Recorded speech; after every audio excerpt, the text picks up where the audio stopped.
दर्शकों, जिसका डर था वही हुआ।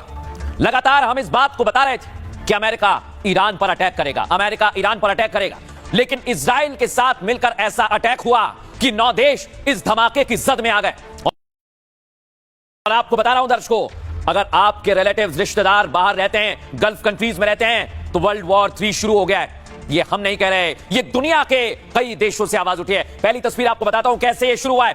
तेहरान पर पहला अटैक किया गया, दिखाइए फुल फ्रेम इस तस्वीर को। भयंकर हमला हुआ है।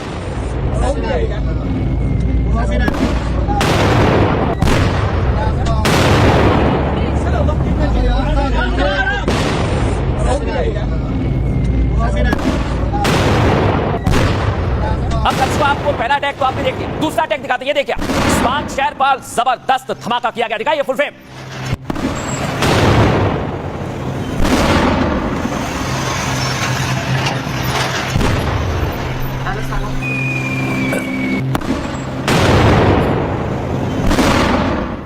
दर्शकों, एक कौन शहर पर हमला किया, देखिए आप, ये पूरी रिहायशी बिल्डिंग्स आपको नजर आ रही हैं और शहर के बीचों बीच हमला बताता है कि इस बार अमेरिका और इजराइल आर पार के मूड में है।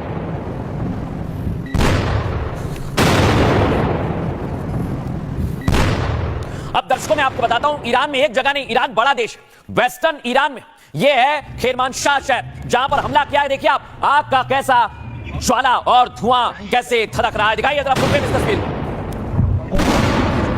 buraca.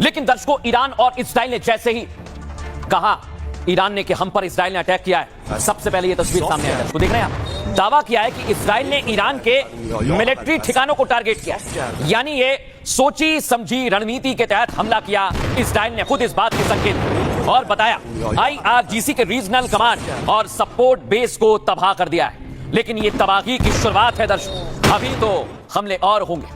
लेकिन आपको अब मैं बताता हूं दर्शकों, मैप के जरिए, ईरान कोई छोटा मोटा देश नहीं है, कितना बड़ा देश है, कहां कहां पर हमले हुए देखिए जरा। ये आप देखिए, ईरान के कोम शहर में हमला हुआ, इसके बाद अलग अलग इलाके में, इस्फहान जहां पर न्यूक्लियर पावर प्लांट है, न्यूक्लियर फैसिलिटीज है दर्शकों, इलाम, लोरिस्तान और इसी के साथ साथ केशवम द्वीप, यानी नीचे भी हमला किया जा रहा है। पूरे ईरान में हमला किया है, ऊपर तबरीज इलाके में, उर्मिया में, हमदान में, करज में भी हमले किए गए और दर्शकों बीचों बीच शिराज में भी हमला किया गया है। लेकिन ये हमले बताने के लिए काफी हैं, क्या खामनेई की सत्ता चली जाएगी या फिर खामनेई जवाब देंगे, आगे बताऊंगा, उससे पहले ये रिपोर्ट।